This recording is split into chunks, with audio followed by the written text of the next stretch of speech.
Lesson 10 expressing personal information, idea, sharing personal information using Mandarin. Number 1 is ni hao, hello. Then number 2 is ni hao ma, how are you? Then number 2, ni hao, very well. Then number 4, how you, good, yan. English is long time no see. Then number 5, good, hi.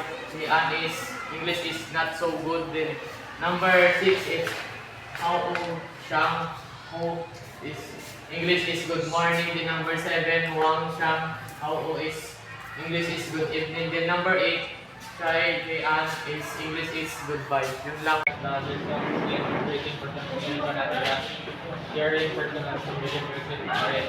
For example, hello, my name is Karen.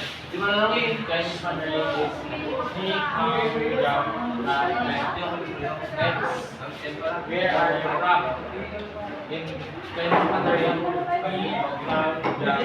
He, there, they. What about you? In Chinese Mandarin, Kan, I love Philippines.